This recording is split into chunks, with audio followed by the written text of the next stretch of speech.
We're here, the last day of college softball this year. We have a game 3 in the Champ Series, and I can't wait to watch it. Both of these first 2 games were nail biters all the way to the end, and I expect we're going to see the same thing today. Again, kind of starting off beginning of the game, Texas Tech got bases loaded again. Didn't score again. Thought it was kind of funny the parallel there, and kind of the same thing. Didn't really see a whole lot until the later innings. So yeah, again, kind of a whole lot of nothing until the 5th inning. Texas Tech managed to, get runners on, got bases loaded, and hit a girl in, or not. How do you say that? They hit a girl. Yeah, hit by pitch. Scored a run. And then pass ball, wild pitch, whatever they want to call it, through Atwood's legs. Very uncharacteristic mistake on her part. Yes, we were shocked. I thought it was in her glove, and I think she did too. And then she was like, "Wait, yeah, where'd it go?" Yeah, that is not something you would, if you had a bingo card, nobody would select that one. Yeah, nobody. I also want to note too the switching pitchers every, either once through the lineup or it seemed like they started with going one time through the order, and then it seemed like it sped up a little bit. Yeah, definitely. Tech was starting to build momentum, so they probably felt like they had to. Not sure what the reasoning was for that. My thinking is that they did it because if they could eke out a win yesterday and with their entire staff, then that's just a bonus. But I think they were really trying to make sure that they had Kavan fresh for today in case of a game 3. I'm going to take out my statement. Okay, so Tech scored 2 in that 5th inning. And then, in the 6th inning, we had... Top of 6, Mia Scott hit that solo shot. That was a shot. She's playing on a torn ACL right now? Dang. I'm like, or apparently has all season or something like that. I'm like, dang. She's the most nonchalant, but she's so good. Yeah. She's such a good player. And honestly, the ball technically was robbable, but it got there so quick that outfielder couldn't have even gotten there. So... yeah. And then it got interesting. Then it got really, things kind of started falling apart a little bit. Defensive mistakes, mental mistakes. It just looked like walks, chaos. It was hit by pitches. Chaos. I mean, it really seemed like in the bottom of 6, the game sped up on Texas. Mm-hmm. They couldn't stop it. Yeah. I mean, we've all been there. Once it starts speeding up on you, it is so hard to slow it down. Yeah, especially the other team has the momentum. They're using it. There was that collision at first. I think Valdez and Mitchell. Wait, no, it was the second baseman. Anyways, that was also the inning where once Valdez for Tech got to second, it was very clear that she either missed a sign or is supposed to run when the ball's in the dirt, and she didn't get to third. So you kind of see Glasgow kind of a little upset. They kind of panned over to him, and he was crashing out a little bit. And then you have there's a ground ball hit to first, and I don't know if it hit off of her foot or she kicked it or what happened, but the ball ended up rolling all the way to second. And Valdez gets to third, and in my head, I'm watching, I'm like, man, she would have scored just now. And then it cuts over to her, and she's rounding third and going home. I'm like, oh! You just see Coach Glasgow, telling her to stop, and she's just going. And I think I just saw her post-game interview or part of it.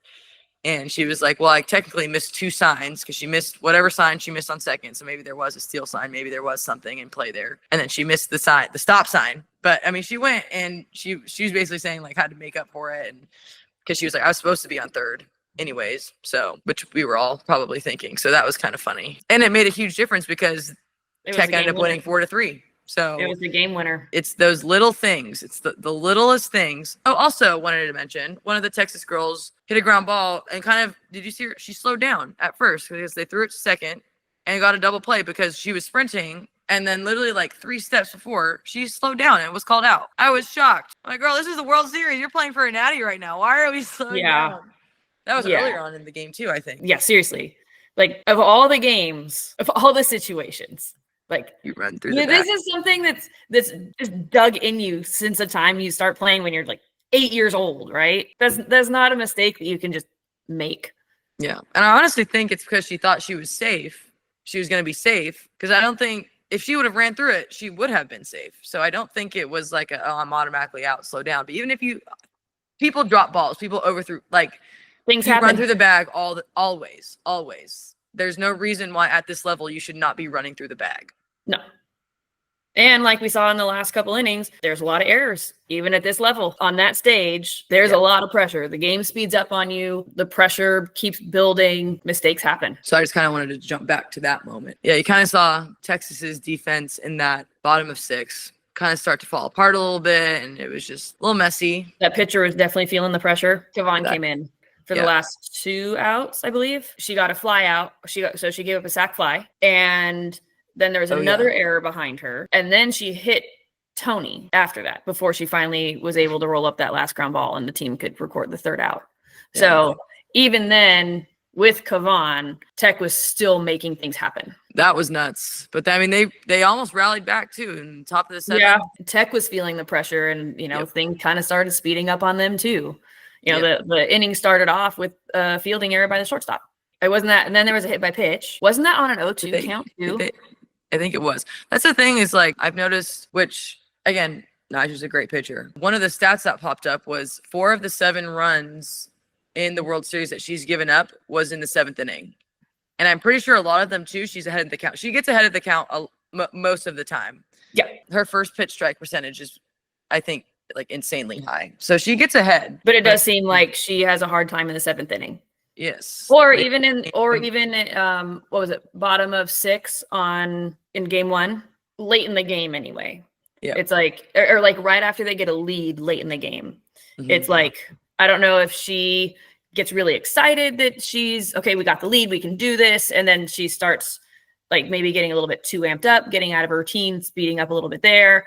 Or if she's just putting it all on her, where she feels like she has to do it all. But she's definitely, you can tell she's coming out of her normal routine. Again, not sure what's causing it, but it's definitely different. So yeah, Texas almost caught up there. But then, she was able to shut it down. I think there was 2 outs, runner on 3rd, though, but she was able to strike them out, walk away with that win. You see Patrick Mahomes and Brittany Mahomes were there, which is always, it's cool to see. Yeah. And it wasn't like they were just sitting there he was locked in. Oh, yeah. Both of them were, which is great. So it's just cool to see what happens when you invest in women's sports. And obviously that gets more exposure to the sport when you have a big time NFL player in the building. It's putting more eyes on the sport, which is great. So yeah, we love to see it. Yes, we do. More athletes should come out. Agreed. We pretty much covered everything. Basically a whole lot of nothing and then a whole lot of like rocky, like what the heck is going on?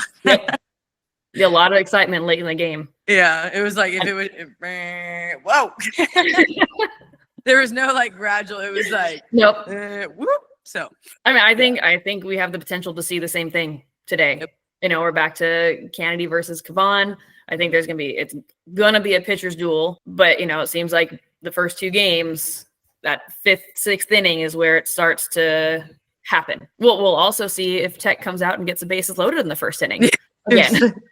Go for the hat trick. I want to see today, like, obviously they're getting bases loaded, but it hasn't produced any runs, like getting on the board early. These pitchers, hopefully at this point, like, what they're throwing, what their pitches look like, what their speed looks like, all these things.